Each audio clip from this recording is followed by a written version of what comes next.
The DCP party leader is my colleague and a friend. We worked together in parliament. He found me there. He came in 2017. We were on the same committee, transport committee. Mpaka saida alikuja kutolewa last minute. So Gachagua is one person I know very well and is my friend. We went to several countries together with him. So at what stage can we be enemies? Kwa hivyo kuna wanakutafuta kwa njia yote? Yes. Wananiambia niingie. Ujue ni chama yao? Yeah, wananiambia niingie. Kwa hivyo unataka kusema wewe ni hot cake kwa kila chama wanakutafuta? No, I think I'm not hot cake. I'm just reasonable. Reasonable how sure? Kwa sababu ODM wanakutafuta with the people, even UDA wanataka niingie UDA. Tueleze mheshimiwa. It's only that wanasema MP Arama is a very reasonable person. So everybody wants people are reasonable. Sasa ukiangalia wale wengine wote kama hapa Nakuru Town West, ni nani unaona anaenda mahali tushindane na yeye? Asia ODM hiyo unasema ni nani? Enda DCP ni nani? Enda UDA ni nani? Ni nani huko ni paka UDA wanakutafuta? Very reasonable. In fact the UDA wants me more than all of these parties. Ndio wananitaka sana.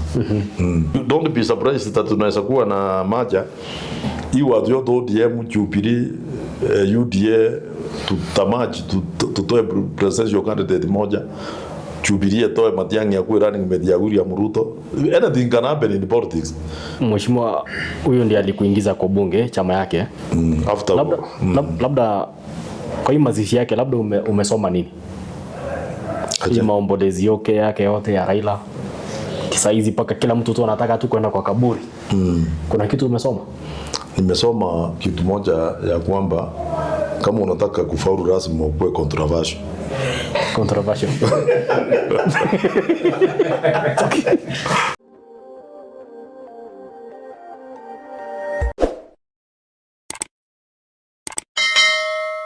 Alright, mpenzi mtazamaji wa Manoti TV, karibu ndani ya Sema na Manoti, na siku ya leo pia nimeweza kufanikiwa kumpata Mheshimiwa Samwel Arama, mbunge wa Nakuru Town West. Na pia sasa hivi ni kiranja mkuu wa chama cha Jubilee katika bunge. Kwanza congratulations mheshimiwa. Asante sana bwana Manoti. Karibu sana hapa kwa ofisi ya Nakuru Town West. Karibu sana. Kwa katika pita zangu nikasema nikusalimu na pia tuzungumze mawili matatu kuhusu. Asante. Niko tayari. County ya Nakuru Town West na pia niko tayari sana. Na pia Kenya yetu. Kwanza tuambie hii mambo na Chief Whip wa chama cha Jubilee. Ilikwenda vipi paka sasa hivi wewe ndiye? Hiyo ni unajua ni hata nilikuwa hapo mbeleni wakati tuliingia bunge nilikuwa whip. Lakini baadaye unajua ile mgorogoro ilikuja ikakuwa baadaye ikakuwa iko watu wameenda wamesema wamechukua chama, that is Sabina Chege na wakina Kanini Kega.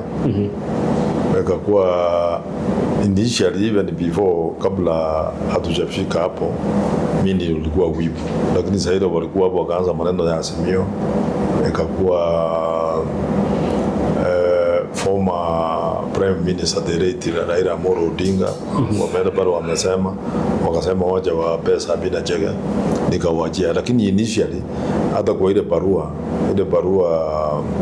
nimeandikiwa, they said I continue being the whip because that was my position. But unajua watu ya siasa sasa zingine vile wanakuwa walienda wakasema wacha wa pesa Sabina Chege sikuwa nataka kupishana. So wakati NEC imekutana juzi ndio party leader akauliza ni kwa nini ndio wakasema nirudishwe, na sasa nimerudishwa.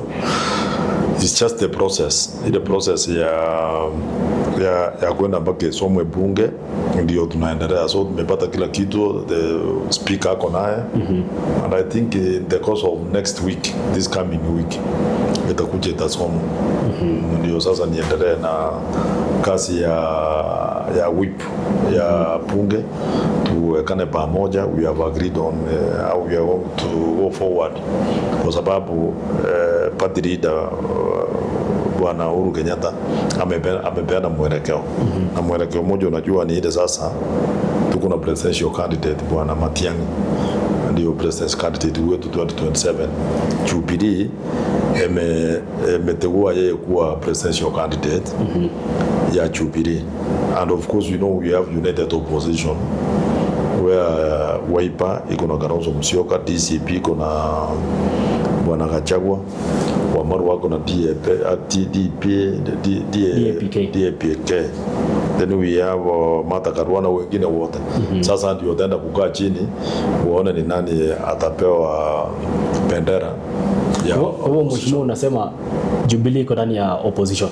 Yeah, it is there. Hata iko barua imeandikwa pia kutoka kwa party leader through the secretary general that Matiang'i is the presidential candidate ile Jubilee ametoa. Unajua watu wengi hawajaelewa ni nini yanaendelea. Opposition, united opposition, kila chama imeleta presidential candidate.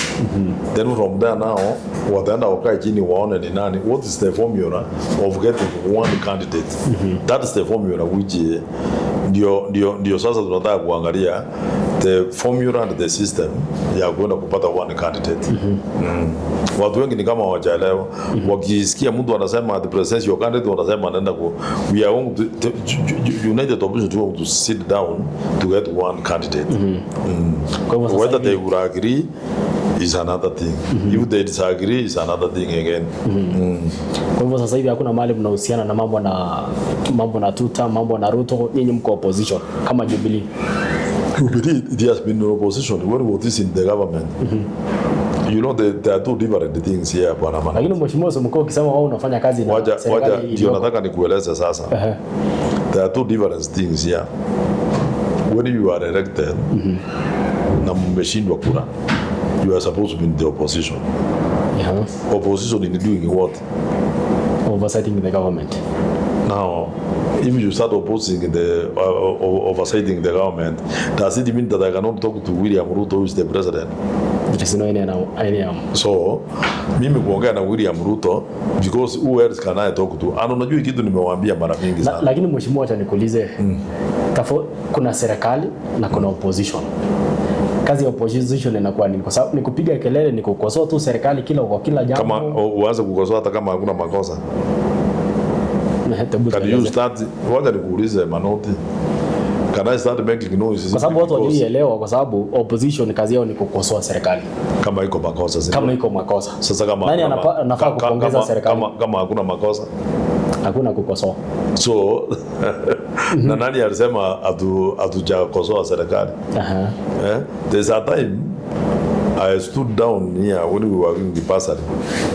Nikasema serikali ya KK William Ruto alikuwa ameambia watu ile pesa ya Matiang'i. Ndio nakumbuka kwa wakati wanasema Matiang'i inaanza kupeanwa. Watu wakaanza kuitishwa pesa. I stood down here nikasema is wrong. The government of KK must pay for parents, students, lazima walipe ile pesa ya Matiang'i. Na nikasema ni makosa. Hata I remember I even called ile watu ya education. Nikawaambia ni kwa nini wasema hatujajua nini. Sio kukosoa serikali. Nani anafaa kupongeza serikali? Hata mimi nitapongeza kama wamefanya kazi mzuri, nitapongeza. Why not? Pia itapongeza pia serikali. Unajua mimi si ile mtu anaongea ile vitu haelewi ati kwa sababu nionekane huku nikiongea nikitusi William Ruto ndio nionekana ati sasa I'm oversighting the government when I'm abusing the president. That is not my nature. I can only say what I think is wrong if the government has done anything wrong. And by the way, all members of parliament are supposed to oversight the government. Sure. Hakuna mahali anasema when you are elected from the ruling party at wendo serikali kifanya vibaya unyamaza. All members of parliament oversight the executive. So at what stage can someone say that the Arama is not oversighting the executive if it is doing anything which is wrong? Kwa hivyo mheshimiwa umesema kwa kifupi Jubilee iko opposition na mko na presidential. Ndio nataka opposition. The ruling party is KK. Yeah. Mkienda uchaguzi ile watu wanashinda ndio wanakuwa ruling. Au wengine wote wanakuwa opposition. Lakini mheshimiwa Sumbuko Jubilee imekuwa pia ikiattend EPG ya KK. Yeah, we had an arrangement with the ruling party that when it comes to issues to do with the Kenyans, we work together. And watu wakaraumu sisi sana, wakasema nyinyi watu ya Jubilee mlianza kuenda. Hata mtu walikuwa wanaraumu sisi zaidi ni former Prime Minister Raila Amolo Odinga. But later he joined again, tukaanza kufanya kazi pamoja. You know, when you work with the government of the day, does not mean that you cannot oversight or you cannot say anything wrong. Uwezi kusema kwa sababu mimi nimeenda State House, so if tomorrow serikali inafanya kitu baya nikose kuongea, I will see it talk even if kama tumeenda huko. When we go there, tunaenda kuongea maneno ya Wakenya kwa sababu Kenya ni moja. Sisi ni Wakenya. Those people are in the ruling party, they are Kenyans, and those people are from these parties, we are Kenyans. Ndio tunataka tunaendelea kuongea pole pole. Ikifika 2027 maybe wakisema candidate ya opposition imekuwa tena, tutajimwaga tuendelee kufanyia campaign. Wale watu kutoka kwa hiyo wale wameingia kwa chama ile mnakuwa naye. Tumeona your party leader Mheshimiwa Uhuru Kenyatta pia amerudi na ameanza kazi. Hakuna wakati alikuwa ameenda, alikuwa amenyamaza kidogo. Kunyamaza lazima mimi kuenda. Sasa mtu akinyamaza yeye ameenda, si alikuwa ananyamaza tu. Jubilee ilikuwa kotini. Ilikuwa kotini, nakwambia kulikuwa na mizozo. Ile ya Sabina na alikuwa ametulia, amenyamaza. Akaenda akatulia, makesi yakaisha. Sasa amerudi, amesema chama he has called people to order. And juzi tumeongea na yeye akasema ita members of parliament wa Jubilee tuende tukae pamoja tuongee kama chama. We are only waiting for this letter to be read in parliament so that you tuende tukae. Uliona Nakuru hapa, for example, Nakuru hapa chama inafunguliwa, wamefungua ofisi ya county ama wewe Karemi amefungua, yule alikuwa anaitwa Kichuru alichuzuru. Sasa Karemi ndio anaenda kufungua ofisi na wako hapo, so watu tumeendelea kujiweka. Kwa hivyo pia mashinani mumeanza kuingia? Tumeanza kuingia hivi karibuni. I'm also opening one in Nakuru Town West constituency office ya Jubilee. Mheshimiwa, kwa hivyo hizi rumors zinaenea huko mtaani ya kwamba unaweza enda DCP uko Jubilee, mara nyingine tulimuona hapa Simba Rata akisema umekaribisha ODM mahali ulianzia. Tueleze huko wapi? Wacha nikuulize Manoti. Mahali nilianzia 2013. Can you talk about 2013 when we have 2017 and 2022? Mtu akichukua mic yaongea maneno yake, that is his own opinion. Sema unarudi nyumbani. I'm a Jubilee member of parliament. Nyumbani yangu ni Jubilee.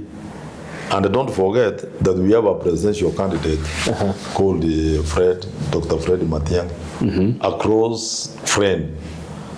A man I have a lot of respect for. So how can somebody is telling me that ODM? Yani wacha nikuuliza, kama mimi nilisimama ODM nikashinda, nimesimama Jubilee nimeshinda mara mbili. Sasa where is my home? Which home is better when you see twice and one? Ni home gani mzuri? Si nimekaa 2 times ndio mzuri. So au kwa example Arad is only trying to also say his part. Hata mimi nikienda Kisii amungu tusali my Jubilee part.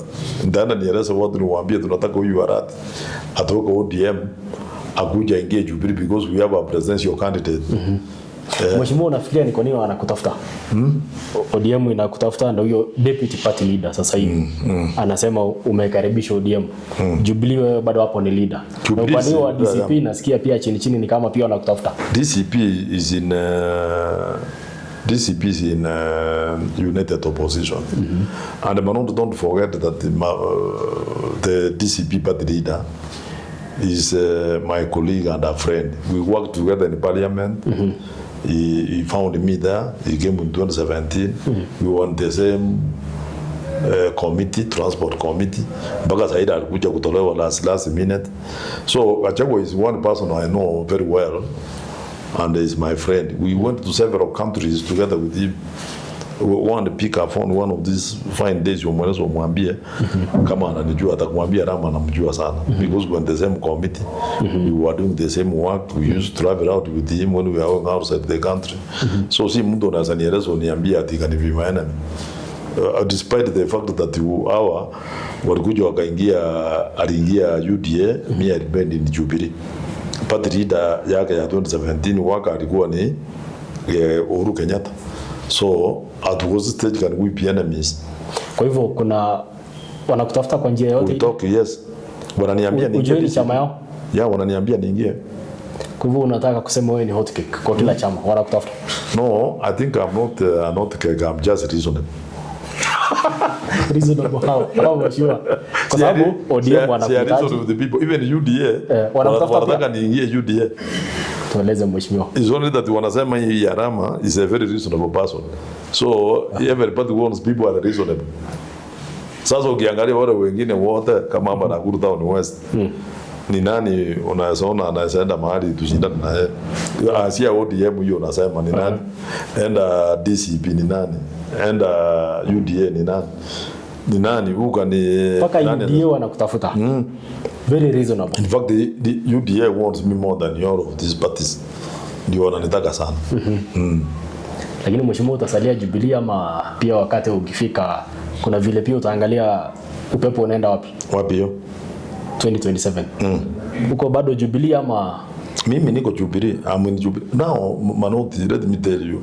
How can I leave Jubilee and the person who is purporting to be who you are purporting to want fire ni mtu anaitwa Matiang'i. Ama umesahau mimi si Mkisii, Manoti.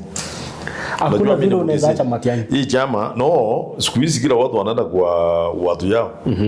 You know me, I was even the other day nikasikia members of parliament from Nakuru County and Mount Kenya region, that's Nyeri, Laikipia, Nyahururu, Kiambu, wapi wameitwa kwa deputy president Karen.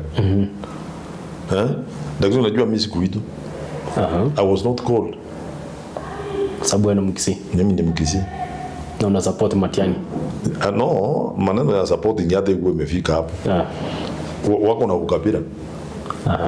Wanasema wanaitana wa Kikuyu ati wanaenda kupanga vile watafanya maendeleo kwa constituency zao, and have a constituency in Nakuru here where we have watu yao wanaishi, but they can't call me. Lakini mheshimiwa tutakuja hapa hivi, nimesikia mambo na United Opposition wakizungumza wakisema Matiang'i alifanya blunder kwenda Jubilee. Angekuja na chama yake. Hakuna brand imefanywa, hakuna mtu amesema. Hiyo ni ideas wanaongea huko. You know, it's now get the position from me because me I'm talking from the point of knowing what they want to wanaongea pale. Kwa sababu Jubilee ni kama chama ya Mount Kenya pia. Nini hiyo? Jubilee. Party leader ni mtu kutoka Mount Kenya na pia imeegemea sana. Party leader ni mtu kutoka Kenya, Mount Kenya. Who is the presidential candidate? Ni mtu kutoka wapi? Nyanza. Sasa hiyo utasemaje ati ni chama? See the president will come if for example Matiang'i fires and he wins. Na kama angekuja na chama yake? What for? It is chama yake Jubilee. Ni chama ya Matiang'i. Unajua nani waje nikuambie? There's a story I was telling you about hii maneno ya ukabila na huku yelewa vile nataka kusema. Jubilee is a national party. That's why it has taken somebody from Nyanza to be a presidential candidate. And that's where we have left Uhuru Kenyatta to be the party leader. Take a scenario where I'm a member of parliament in Nakuru Town West in Nakuru County. A person whom you have a few minutes ago ulikuwa unasema tunafanya kazi na serikali. I'm working with the government of the day not because of anything, simply because we want to put Kenyans together. Sure. Because I'm from Jubilee, I'm a Kisi. The party leader of UDA is William Ruto, is from Kalenjin community. The deputy president is from Mount Kenya, Meru, is a Meru. But this deputy president can call members of parliament from Nakuru County who are from Mount Kenya region, who are perceived to be from Mount Kenya region. That is Naivasha, Girigiri, Supukia, name it. He calls them to his house in Karen to want to talk about the development of the Mount Kenya region, including Nakuru minus myself. Now you want to mean that huyu deputy president Kithure Kindiki is a tribalist? Ni mkabila sana huyu, dakikani is one person. Kama iko mtu hivi ya mtu support William Ruto in any way, he must remove mtu anaitwa Kithure Kindiki from his unasema 2027 na divorce. Lazima kama anataka ni tuongee now. I've told you a simple thing here. I'm a member of parliament of Jubilee. I represent our constituents, which has all of the communities, Kikuyus and everybody. Yes, the deputy president, who is the deputy president of this Republic of Kenya, he has called members of parliament from Nakuru, minus a Jubilee member of parliament, who represents all of the communities including Wameru, Wakikuyu na nini, amewaita kuenda huko. Okay. Because they were saying that wanaitana wanaenda kuongea sijui kuhusu maneno ya 2027 au going forward. Wamesema walienda kuongea kuhusu maendeleo. And then Arama is not called to this meeting ya Karen. But at the same time, the UDA government wanataka mimi ni wa support 2027. Oro wanataka niendelee going forward, niendelee kuwa support. Kama ingekuwa wewe ungefanyaje? Kama siwezi kubali. See at you always kubali. Utakataa, you cannot support them. Yeah. And therefore, why should I say that Kindiki is fit to be the deputy president of William Ruto?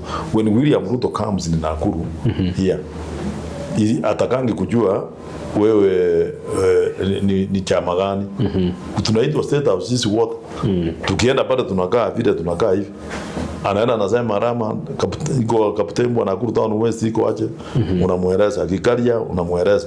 But we have a deputy president who is so tribal that he can only call the people to his current home, people from a county where we have his own people whom I represent, lakini hawezi kuniita. How do you call that person? Alafu unaweza uniambie 2027 amuchague, alafu atake tuende kushirikiana naye kumchagua, tuende kuchagua ukabila. We can't. And remember, I even differed with Rigiji because of ile maneno ya shares. He was saying that hii serikali ni ya shares. Nikamwambia kama ni hivyo, shares kwa sababu mimi shares yangu iko hapo, then I cannot. So sasa when they were impeaching him, alikuwa anasema shares ni ya Wakikuyu, si ndio? Wacha sasa tuachane mambo na Kindiki. Wacha nikuambie. Yeye alikuwa anasema shares ni ya watu ya Mount Kenya. Mimi si wamenitoa, wamesema kwa sababu mimi ni Jubilee, kwa hivyo I am not entitled to any share in this government of KK. Watu wamekuja wamesema hii mtu wacha tumtoe. Hata yeye alikuwa ananitaka. He didn't want me there because he was saying in serikali ya shares where Arama amungu tupigia kura, so wacha sisi kwanza tuendelee na shares. So imekuja an opportunity, imekuja bunge wanasema toa yeye. Sasa mimi nikipiga nilikuwa na makosa. Is like today if Kindiki yake ikikuja bunge leo tumtoe.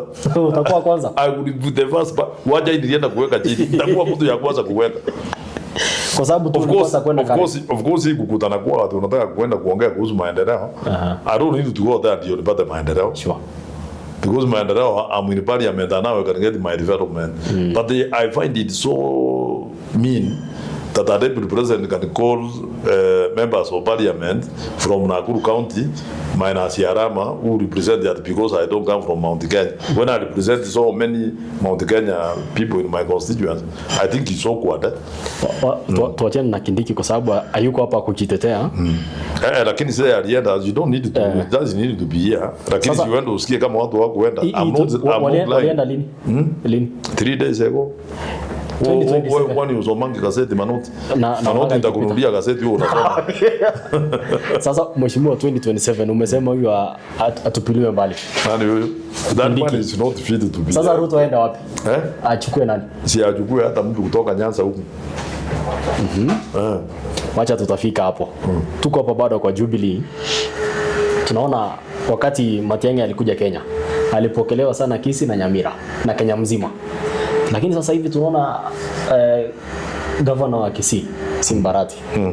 Naona kama anajaribu pia kumaliza popularity ya Matiang'i kule Nyanza. Amefanya nini? Kuzunguka mambo na ODM nini. Unajua walisema Wakisii waende mahali pamoja. Matiang'i is in Jubilee. Arati is in ODM. Lakini anauza even when Arati was coming here, he called me akaniambia is coming to Nakuru. And is coming to meet ODM fraternity. You know, unlike most people, they think that yatu kuongea na Arati. Arati called me. He said I would be in Nakuru. Nikamwambia nitakuwa bunge. Kama ningekuwa Nakuru, I could have invited to come and take coffee in my press ndiye aende kuongea na watu yake ya ODM. And don't forget that watu ya ODM wanaongea nao, part of my voters. So and you know Arati is my brother. Lakini mheshimiwa, tulifikiria for example Umuguzi committee yote itaenda kwa Matiang'i. Lakini tunaona anapiga debe kwingine. Ni nani aendangi? Sasa wacha nikuulize. Ama mkizungumza just a minute. William Ruto, ile kijana anaitwa Keteri, ile mpia nani? Alfred. Wangana William Ruto? Hapana. Hii mtu anaitwa Wambugu ya Nyeri. Wangana na DCP. So why is one person from Mugizi community who has said that he's the governor? Na governor aje? Ni governor na represent watu wengi sana kutoka. No, but he's from ODM and the other one is from Jubilee. Wakisii basi mheshimiwa mzungumze naye basi ajoin Jubilee. Ajoin Jubilee. Ndio tumesema hatutaki maneno ya kwanza kusema ati kabila fulani. That's what I'm refusing a few minutes. That we don't want to have a party. Wewe unasema hii party ni ya Wakisii peke yao. Just like Kidigi anasema ati sasa Arama is in Jubilee. I can't call him to mkutano ya KK. But they want him to support them on other issues. Is not possible. Lakini mheshimiwa, mtasaidia Matiang'i aje kwa sababu huyu governor. Unajua nani? Wacha nikuambie Matiang'i, you don't need to assist Matiang'i, Manoti. Matiang'i he assisted himself when he was the minister for those tokens. Ile kazi alifanya ama mnasahau Matiang'i was working in World Bank in America. World Bank. That's why he was working. Now, ile kazi alifanya mzuri ndiye alifanya Wakenya wakasema kucha. Ile kazi yake ndiye. So is the one who did very good work when he was the minister. Na watu wanasema arudi, si Wakisii walimwambia arudi. Ni Wakenya. Ni Wakenya. So we don't need Wakisii. A few Kisii who are all supporting him. We don't care about them. Why? Because hata Kenya ni sarada. Mheshimiwa, kwa bunge lazima pia awe na majority. Kama atakuwa president. Sasa wacha lakini hatujapiga kura. Nani alikwambia tukipiga kura Jubilee tapata members of parliament wengi? It will get most. Let me tell you Manoti, and I want you to mark this day. That from Kisii and Nyamira hakuna member of parliament atachaguliwa kama hatakuwa upande ya Matiang'i mpaka Osoro. This is what I've said. Rudia tena. Hakuna hata moja atachaguliwa member of parliament, senator, governor kama hatakuwa na Matiang'i. Yes. That is Nyamira and Kisii. Yes. That one I'm 100% sure. Kwa hivyo Simba Arati ajipange. Asipojipanga atapangwa. Kwanza ajipange bana. Kama wewe wacha nikuambie Manoti. For the before the former prime minister passed on, several times walikuwa wanataka kuingia Kisii, ikakuwa ni shida. Unajua ni kwa nini? Kwa sababu wakati walienda mpira pale, alisema ati mtu anaitwa Matiang'i ana watu ya kutosha wala anaweza kufanya asimame president. And things changed for him up to the time he died. Kabisa watu wa Kisii walileta shida every time walikuwa wanaenda. You remember there is a time we wanted to akapiwa kelele, watu wakasema sisi you know sisi Kisii we have been supporting ODM and Raila himself to the man. So we were thinking that if Matiang'i amekuja, we were thinking that yeye atakuja pia aseme ampe support. Lakini Saida aliongea namna hiyo, you saw what happened. So anybody who don't be, na kama unataka kujua, let's wait for this 3 MCA wards hii mahali tunaenda by elections. Wacha tuone nini yatafanyika. Unajua tumepinzana na watu wengi mpaka tukawaje kubishana, tukasema moja tuongee maneno ya hiyo by elections kuanzia tarehe 28. Yaani ile kubishana, unaenda kubishana mpaka mnataka kupigana. Si ati mko hivi mnataka kupigana kwa simu. Ile yaani mnaongea, kila mtu anaongea, sasa simu tunaweka conference, kila mtu anasema, mpaka tukasema I found Mheshimiwa Donya MP for MP for PC County. Mpaka tukaandikiana because tulikuwa tunakunywa chai na yeye na Mheshimiwa Nyamoko. Tukaredana shida mpaka tukasema sasa wacha tuandike, kila mtu ana hiyo karatasi, tuongee maneno kuanzia 28. So we don't even talk about it. Hata tukikutana hakuna mtu anaongea maneno ya tumeweka mpaka 28. Kwa hivyo hizi by election pia itadetermine. Wacha nikuambie siasa ya Kenya imeenda ukabila. Siasa ya Kenya saa hii imeenda ukabila, ile hujawahi kuona. Na tunataka ukabila, and especially kwa presidential huku juu. But I can tell you today, Manoti, for example, in Nakuru Town West constituency, inatakikana watu wakuja wafanye page marking hapa au be direct leaders. Hapa hatukuangi na ukabila. Watu wakiamba hapa ni kazi yako umefanya, ndiye nafanya uwe elected. Ile kazi tulifanya 2013, 2017. That's why unaona watu wanakuja wanaongea vitu ya upuzi huku, lakini voters wanasema hapana. Bado sisi tuko na Mheshimiwa Arama hapa. Kwa sababu watu wanaangalia vitu mingi, sio vile unasaidia watu, vile unafanya kazi yako, vile unakuwa available. And you know, somebody was even complaining to me. Some colleagues of mine wanasema wewe kila siku wewe ati uko na Nakuru. Wewe kila siku uko na Nakuru. Mbona wewe huwezi usima hata simu ukae Nairobi kidogo? So mimi nauliza nafanya nini Nairobi? Because my bosses are in Nakuru Town West. So that's why I'm here, and that's why I will be elected. And you know, Manoti, when you are going to win an election, you can always see. Unajua kuna kwenda kushinda nani, utaona unaenda kushinda kura. Vile mimi nimeona sasa. Wewe unaona aje? Mimi naenda kushinda, nimeona. Na Jubilee nimeona. Vile unakaa na watu. Vile nakaa na watu. Kiangalia bwana watu utaona unashinda kura. Haya, mheshimiwa, kabla tukuja hapo kwa kushinda kura. Tunaona ODM inasherehekea 20 years. Na mwenye ODM alilala, alipumzika. Sasa hivi wanasema tuko broad based, nini 2027 lazima tuko na presidential candidate. They would have a presidential candidate. Sasa hivi tunaona wako Mombasa. Already wako na party leader. Wako na deputy na wanajaribu walienda wakaweka Uburu, ndio sasa amechukua ile nafasi ya ndugu yake. So ODM is intact. What they don't have, what they don't tell you people ila waambi ni kwamba they would have a presidential candidate. Lakini does not mean that hiyo mtu lazima atoke kwa ODM sahi. If they bring William Ruto as presidential candidate, they match with UDA. She does a presidential candidate. If UDA matches with ODM waite jina fulani, William Ruto aenda asimame kura na hiyo chama. Si wako kwa parrot. Unaona kama hii chama itamezwa na William Ruto? Haiwezi. In fact, even ODM ndiye anazameza UDA. And you know, you are forgetting that William Ruto ni mtu ya ODM. Just like yeye ni mtu ya Jubilee. You don't be surprised that tunaweza kuwa na maja hii watu yote ODM, Jubilee, UDA tutamaji tutoe presidential candidate moja. Jubilee atoe Matiang'i akuwe running mate ya William Ruto. Anything can happen in politics. Mheshimiwa, unasema ODM, UDA, Jubilee, form, yes. Alafu sasa na DCP zienda wapi? DCP si watakuwa tutapingana nao. Iko shida, what's the problem? Unajaribu kumaanisha nini? Siasa ikuangi. You know, in politics you don't focus on one side.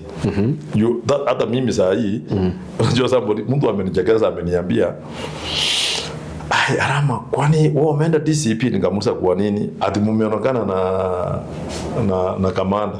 Ati hapo nyuma mahali ulitokea digati alikuwa amepaki hapo nyuma, wewe mkatoka. Sasa nikamuuliza, digati is not my enemy. Commander is not my enemy. Commander we were together as we were in Jubilee by the way. Na yeye ndiye alikuwa chairman yetu ya roads when I was in Nairobi. Na ni msana anaheshimika kwa Wakikuyu. Mimi hapa kwangu unaongoza Wakikuyu. Lazima niende nitembee kwa kamanda. lazima niende nitembee kwa ligi. Hivi karibuni nitakuwa natembea kila mahali. Lakini wanasema your party leader aende retire. Nani huyo? Uhuru Kenyatta. Ameenda retire but is the party leader. Aende apumzike kingpin wa Kenya. Those are wishes. Wacha nikuambie, the law does not say that when you want to retire that you cannot have your own party. It doesn't say. It only says that from active politics. Ila anaweza kuja asimama aseme sasa hiyo nini. Lakini kuita mtu yake ya chama kumsema atipei mtu yangu ya chama anakubalika. Unajua wale watu wanasema namna hiyo ni wale watu wameanza kuangalia kuona ya kwamba hii Jubilee haikuji mzuri. And that's why somebody was telling me, asking me that imeenda kuona Kamanda he was in my house the other day. I went to his house the other day. I would go and there is nothing wrong. I was with William Ruto in the State House. I can go to see William Ruto. If I go to see him kumuuliza mashauri, does not mean that anything wrong has happened. Lazima tuendelee kuongea bwana. Sisi si watu, mimi si mtu yule Kikweto unasema ati mpaka utoke hapa nikupeleke mahali. Me I walk on my own. Kwa hiyo mheshimiwa unasema the future of ODM itasalia kuwa strong. Si wanaungana na UDA. Yaani nyinyi amoni UDA wanaungana na ODM. Ngoja tuone kama president ataenda huku chini. Ukiona president ameenda Mombasa, ujue maneno imeiva. Ataenda. Of course there are some people who are opposing from within ODM. But you cannot tell me that those few people, the majority of the people who are ODM love ODM as a party. So whatever ODM will be doing as a party, it will regard the day. You don't care about a few people who are making noise outside here. But William Ruto, the president of this republic, for sure is bringing ODM together to UDA. And in the process, when he bring them, you will find some people moving out. Kama wale wengine walikuwa hapo watatoka because they will not be comfortable. Lakini mheshimiwa tangu Raila afe, tumeona pia mambo mengi yametendeka kule Bondo, wapi Nairobi, kila mahali. Kumekuwa na hiyo ODM imeshikiwa kidogo. Tuliona pia mapokezi ya Kalonzo. Ile siku alienda kutembelea Aida na kuwapa kumpa pole. Tuliona ile mapokezi, alafu kama ukijua Kalonzo amesimama na Raila miaka yote. Uone kama ODM wanaweza sema wacha warudishe mkono. ODM already have taken a decision. I'm telling you that they are merging with the UDA. So unless Kalonzo aseme they are also merging with the ODM, they will start considering the two of them. Na Manoti, wacha nikuambie, mtu akikuja kwako kwa nyumba, hata kama hutaki maneno yake, lazima uongee mzuri even if you don't want. Mimi several times people come to my house. People watu hata mimi sitaki. Lakini huwezi kuambia mtu ati wewe unakuja kufanya nini hapa. No, you just keep quiet and usikie yule anasema uende. The fact that the Aida received huyu jamaa anaitwa Kalonzo, the way she did, it was just morning. Hata wewe mtu amekuletea ng'ombe 100, utafanyaje? Ng'ombe ndio hiyo imekuja 100. Mimi hata Mungu saa hii akiniletea ng'ombe 2. Mungu analeta ng'ombe 100 alafu mwelezo mwambia ati sisi tuko kwa habara ile ni kuongea ya ng'ombe 100. People bana 100 cows. Hizo ni mingi sana. Lakini hata nilifurahia. Lazima angepokelewa vizuri. Na nani alienda na ng'ombe gani? Gani? Hii mtu anaitwa Mwangi Weiria. Alienda na ng'ombe sio alitoa ng'ambo. Ng'ombe ngine ilionekana hata tukashanga. na akapokewa hapo, hata wakaongea wakasema Wakikuyu au kuongi na maneno na Wajaruo, na Ida akakubali. Kwa sababu ukiona ng'ombe hata wewe utasema nini? So hii maneno hiyo tutaendelea kwenda baadaye, tutaona mbele vile itakuwa. We are yet to go there kama Nakuru County. Tumeongea na gavana wetu Susan Kika, tumesema tunataka kwenda kutembelea Aida kwa sababu nakumbuka siku ile watu wengine hatukupata nafasi ya kwenda. Mimi nilienda nikalia na njia yangu ile ya kulilia watu wale wako maarufu kama huyo, unatoa shati, unakunywa kitu kidogo, Unasema nikalia unasema Joe vile nilisema nikamalizia hapo. Sasa nataka kuenda huku, tunataka kuenda huku.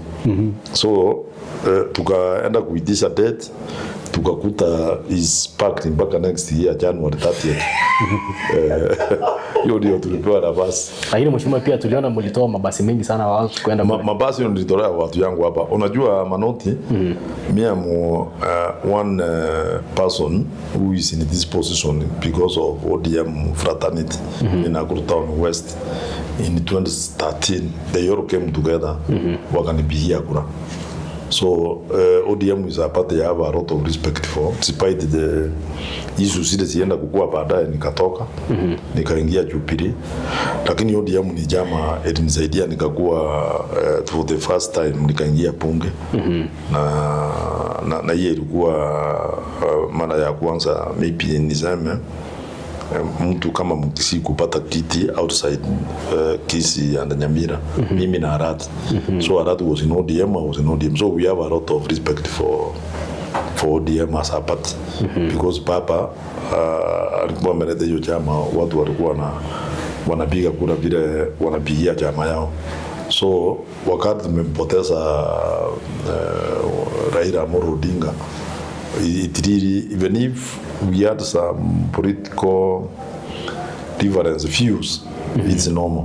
In politics you can disagree with me today, tomorrow we are agreeing, but nimse tulikuwa tunaheshimu sana. That's why tulienda kulia na hiyo njia, uliona tulienda hapo, ndio naona nikasema wafuasi waenda huko. In fact when we are going there, we intended to go with the many people.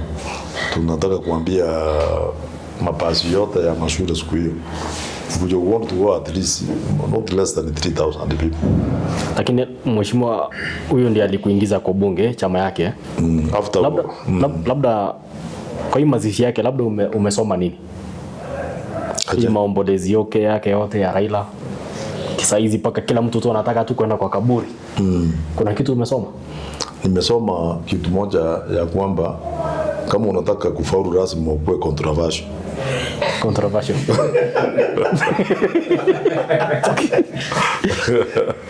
Lazima uwe controversial. Uwe ndani ufanye nini? Unajua Raila hii video yote inafanyika kwa sababu alikuwa controversial. Atawekwa ndani, amekuwa detained sijui nini. Don't agree with everything people say. Sometimes kataa. Ukikataa utakuwa famous kama yeye. Unataka kusema kwa sasa venye ulitoa shati pia ulikuwa unataka kuwa controversial? Wacha nikwambie saa hii hata nitaenda kufanya vitu vingine hata mimi. Hata mimi nataka kufanya vitu vingine ngumu sana. Mpaka watu wajue Arama. Ndio nimeona kwa sababu anyway Raila ni mzee alikuwa amefanya kazi mzuri sana kwa Kenya. Some of these democracy tuko naye kama hii ya kuongea vile unaongea ni kwa sababu ya hiyo mzee. So even if you had some issues as a person, ni mzee tunaheshimu sana. Kama si yeye hii freedom of kuongea engekuwa, so tunamheshimu sana. That's why I think he got that befitting funeral and a state funeral, because he's the only person in Kenya who has been given a state funeral outside the presidency. So tunataka kushukuru pia William Ruto kwa sababu alifikiria sana, akaona waje ampe hiyo state funeral, despite the fact that walikuwa wanatuziana hapo to the other day wakienda. What does that make us know? It makes us think that kura si uadui, because kesho mtakwenda na mpinzani fulani akipata shida wewe namsaidia. That you know, hiki kitu umefanya we have run a lot of things. That politics is not an enemy. That today mnaweza tuziana, kesho mko pamoja. And remember wakati Uhuru Kenyatta aliita Raila waende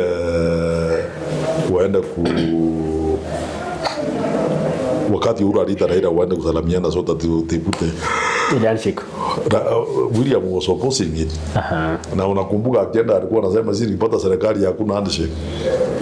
Yeye ndiye alikuwa wa kwanza. Yeye ndiye alikuwa ya kwanza kuenda kufanya handshake. So ndio nasema watu ya siasa tuachane nao. Kila mtu anajua vile ana survive. Labda mheshimiwa, tukimalizia, unaona umaarufu wa Rais William Ruto pia ni kama inaenda ikiongezeka, kwa sababu wanasema kule Ukambani ni maeneo ya Wiper na ni maeneo pia ya one term. Lakini tunaona akienda pale umati unatokea mwingi sana. Akienda kule Masaini tunaona population ambayo inampokea. Na Nakuru?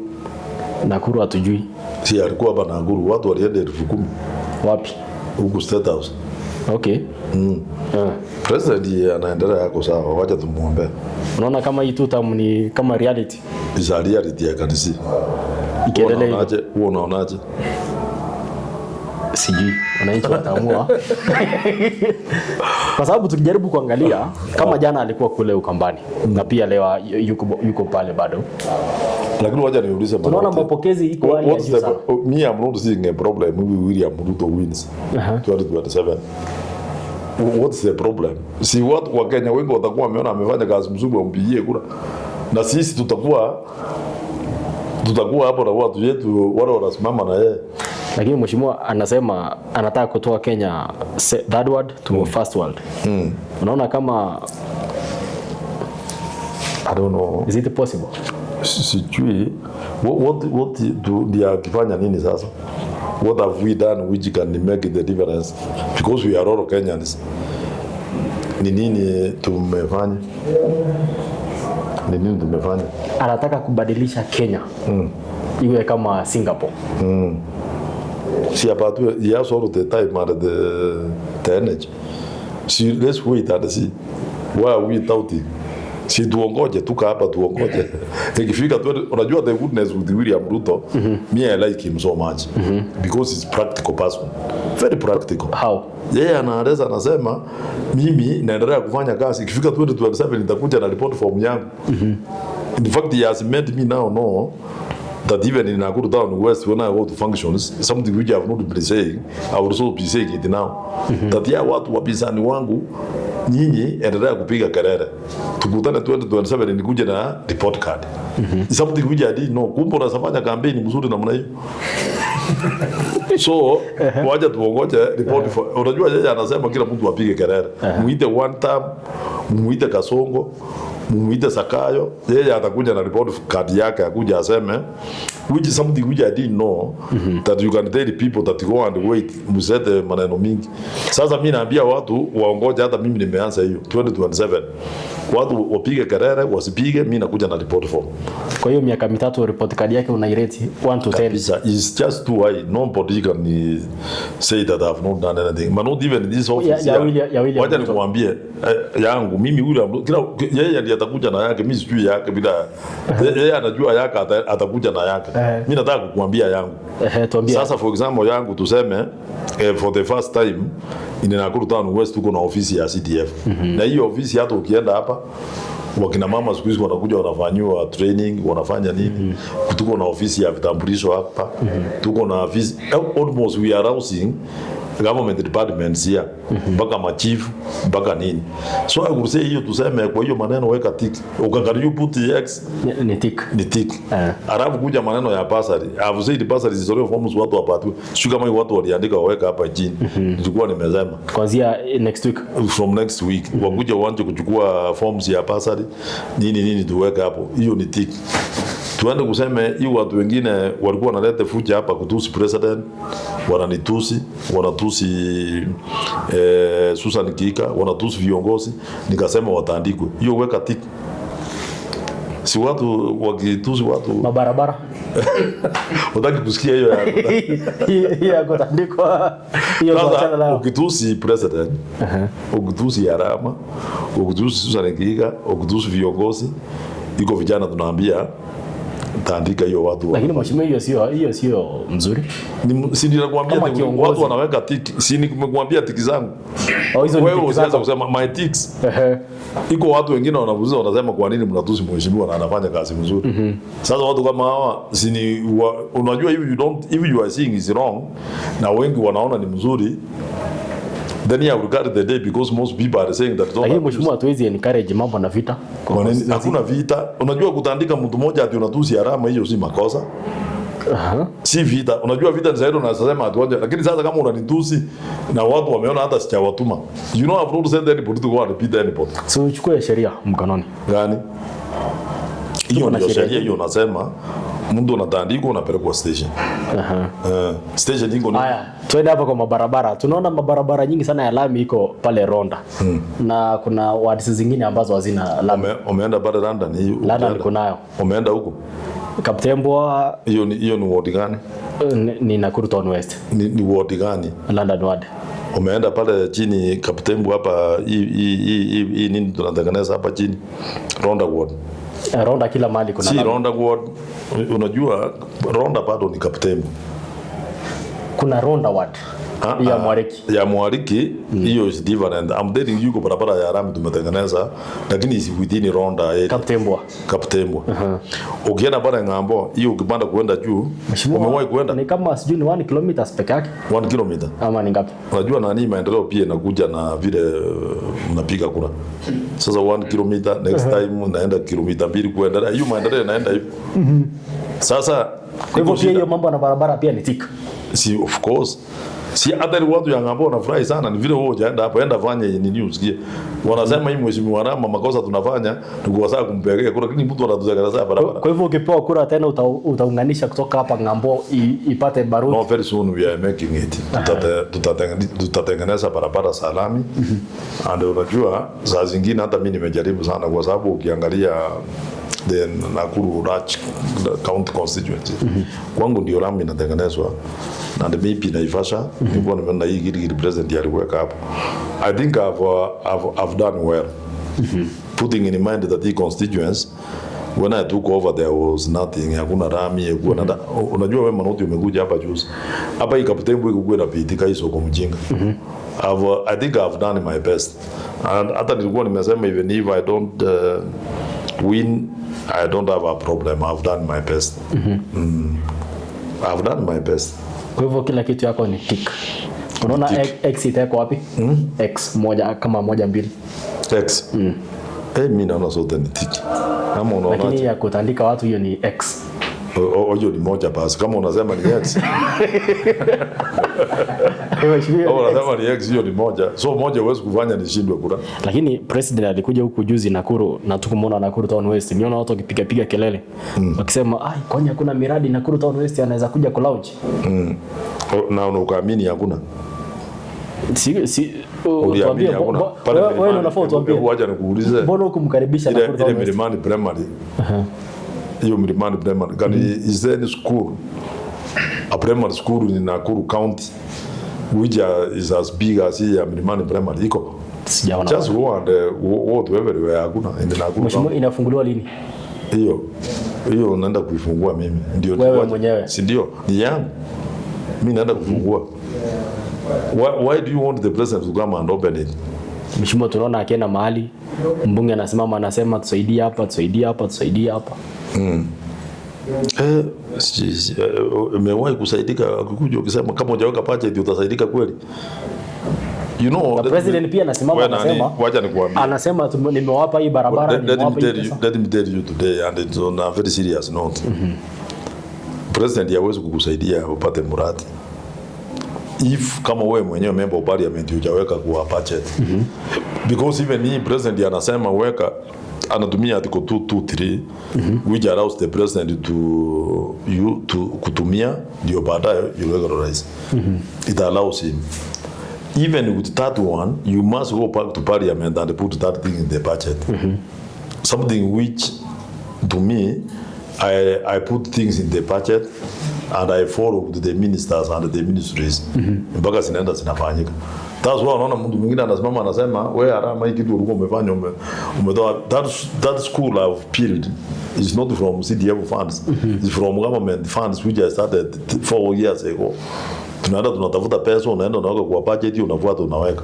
Now we have medical is in Nakuru Town West, PGH is in Nakuru Town West. The president was launching that machine, 6 scan. He launched it there, I was there. Iko market tulikuwa tumejenga hapa Kyoto London.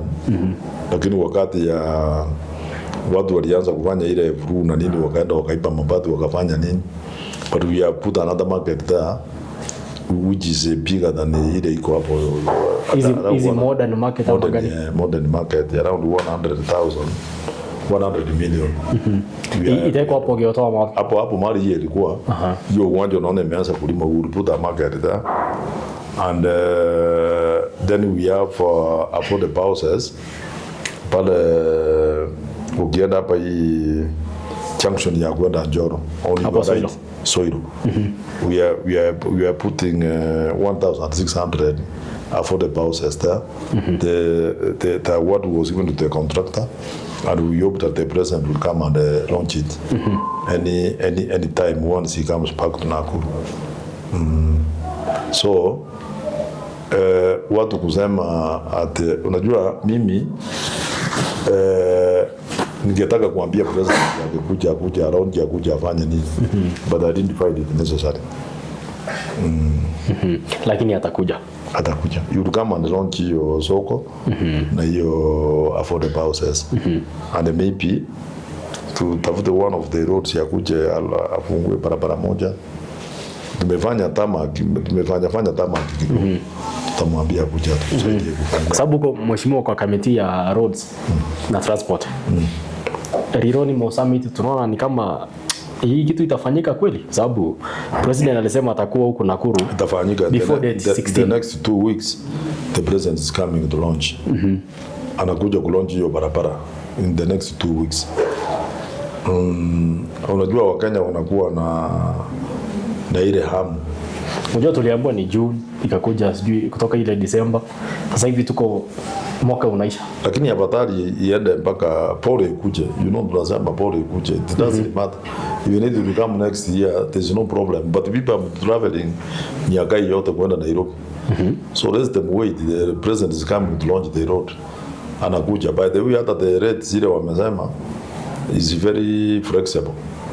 Kwa hivyo una support hiyo kulipia hizo rates? Yeah, 80 shillings kwenda Nairobi per kilometer. You only pay 1,200, unapanda juu. You don't waste time. Na fuel will come down because hakuna mahali unaenda jam. So we will support you. Let him launch it, and the president has said, the contractor has said it will take almost 1.5 years kumaliza. So before we go to elections, mnakuwa mnatumia hiyo barabara. That's a good project. We will support it with the 80 shillings per kilometer. It is worth. Mheshimiwa, mimi sina mengine, labda utueleze yale ambayo una feel unaweza kutuambia siku ya leo. Na pia wakazi wa Nakuru Town West. Leo sikuwa na mambo mengi. Nilikuwa tunataka kujua kama bado uko Jubilee, kwa sababu rumors iko pale chini DCP, ODM nini. In fact, those rumors are very correct. I'm everywhere, by the way. I'm only trying to see where my ground itakuwa soft ni wapi. But at the moment, me I'm Jubilee. And the Jubilee nimesema we have a presidential candidate. Na Jubilee tumejipanga. Tutaendelea kuongea. Kuwa na presidential candidate does not mean anything. We might come together and agree with all parties. Then we have our person there. So mimi nataka kuambia watu ya Nakuru County ya kwamba hii barabara inatoka Rironi kwenda pande hii. It is on course. In the next 2 weeks the president will launch it. We want to congratulate him because amefanya kazi mzuri. Amereduce ile price ya ile pesa watu wanatumia transport imerudi chini. 8 shillings per kilometer from here to Nairobi is around 150. 150 times 8, that's almost 1,200 is affordable. We really want to thank the government kwa sababu itasaidia. And then unajua vile inakuja kufanywa pia employment itakuwa created. Employment itakuwa huku line sita kutoka Naivasha kuja pande kutoka Nairobi sitakuwa ine, alafu ende is something which Kenyans need to support. Itatusaidia sana. Kwa hivyo nataka kuambia watu ya Nakuru President vile alisema itakuja. And that's what I was saying, that we don't need to kosoa serikali even when it has done the right thing. Like hii maneno ya hiyo barabara is the right thing, so we must congratulate the president for having initiated the same, and even asking the contractors to reduce the amount of money which you pay when you are going to Nairobi. We want to thank the president again because kiwanja ya airport ile ya Ranet is coming to hand it over to the public in February. Lakini haijakuwa complete. They don't know it will be completed by February. And we really want to thank him because sometimes it becomes easier if, for example, somebody amepata shida anataka kutravel na haraka haraka unaenda hapo unapanda ndege unaenda Nairobi. So it's serikali imefanya maneno mzuri na iko ile imefanya mabaya, and it's normal. Even me, I'm in this constituency, I'm not 100% correct. I'm not 100% doing things correct. Kwa watu wanaona hivi, lakini if you have done more than 50 plus 1, then you are ready to go. So nataka kumwambia watu waje tushirikiane hii jini yetu, tusiende tulete maneno kama ile niliona TZ juzi. Na TZ alikuwa anatuchekelea ati pande hii hatuna nini. Sasa unaona ili Murambe kaleta shida sana. So lakini wabunge mmenyamazia hiyo mambo sana. Gani hiyo? Hii abduction zinafanyika kule Uganda na kule Tanzania. Sasa utaongea nyinyi ndio mna make sheria. What do you talk about nchi fulani? Tumeona tu rais wetu amenyamaza azungumzi. Sasa mnataka yeye angefaa kuzungumza na Museveni awaambie waachilia watu wangu. Watu gani? Swali alikuwa ameabduct huko. Akaweka kwa free. Si waliachiliwa? After how long? After wameachiliwa sheria gani inachukuliwa? Unajua mimi I don't even understand what these people they were to do there. What was their problem? Lakini mheshimiwa tuko na uhuru wa kutembea kama ni East Africa. Mimi nasema shida yao ni gani? Walienda kufanya nini Uganda? Shida ni ile tunauliza mheshimiwa, walikamatwa kwa nini? Walikamatwa kwa sababu walienda kwa nchi ya wenyewe. Hapana, tuko na uhuru wa kutembea. Hapana. Na walifuata the right procedure. You don't let me tell you. Usianze kuleta maneno ya nchi yako, uanze kupeleka kwa nchi fulani. Ati sasa tunataka kwenda kufundisha watu bila wanataka kwenda kufanya riot. If Kenyans have been rioting, is within we have the law which guides maneno ya maandamano. Sasa unataka kwenda Uganda uanze kusema ati unataka watu waanze kuandamana huko. So na and you know the fact that the president kept quiet does not mean that he didn't talk. Why were they left? The president must have participated in the release of those people. Na unasikia Museveni alisema alikuwa amewapeleka anaweka kwa fridge. Hapa Kenya unajua hakuna fridge watu wanawekwa. Unaweka fridge kidogo. Ukiona unaenda kusimia unatolewa. Lakini mheshimiwa, going forward mambo kama yatatokea tena. Wewe nani waje nikwambie. What did I tell you a few minutes ago here? Iko ile watu wanasema vitu ya ujinga, na wakisema kitu ya ujinga watu hawaangalii vile watu wananitusi.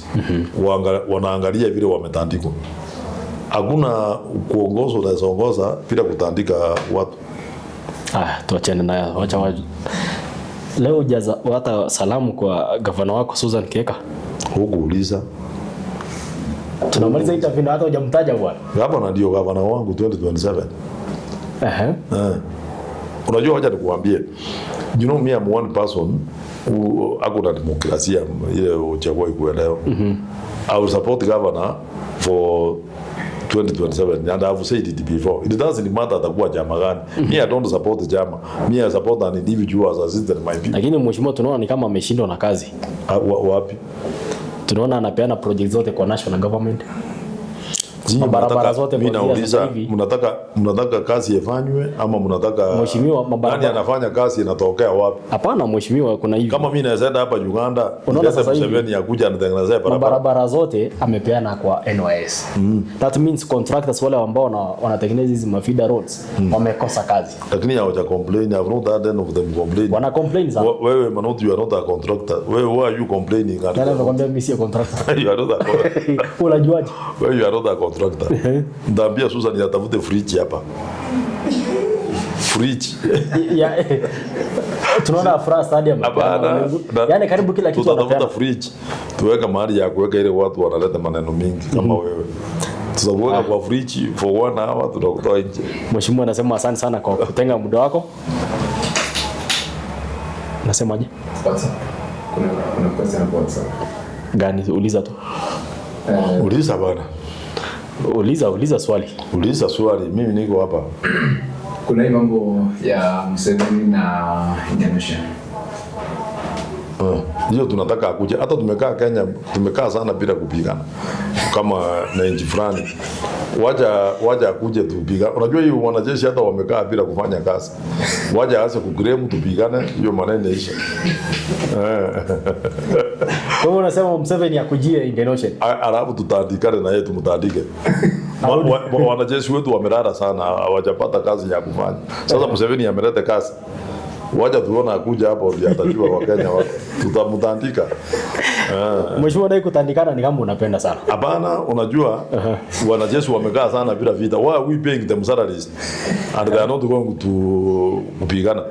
Sasa tunataka hii Museveni aanze hiyo kisirani yake ya Indian Ocean.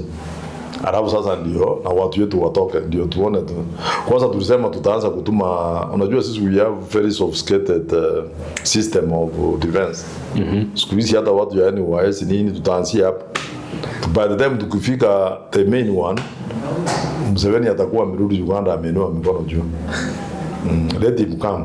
Hiyo tuna support yeye akuje ndio ajue tuko na majeshi. Mheshimiwa, asante sana. Pia mimi sitaki kutandikwa na sitaki kuwekwa kwa fridge. Hiyo uwezi nitakutetea, wewe ni mtu yangu hawezi. Mtazamaji wa Manoti TV, hadi wakati mwingine tunasema ni asante. Amekuwa ni Mheshimiwa Samwel Arama, tukipiga tu gumzo ya hapa na pale. Hadi wakati leo, mbona hujaniuliza kama mimi naenda Nyamira? Nyamira si ni kama ulipata mambo kwa mto? Niliwacha. Niko hapa. Unajua sasa ile niliona wakora wengi wameanza kuja hapa kusumbua watu yangu. Wakora walikuwa wanataka kuja hapa kusumbua watu yangu. Ukakatiza safari. Ukakatiza safari. I want to do them this time round. Lakini mheshimiwa, pia watu wengine wanasema usimame governor huko Nakuru.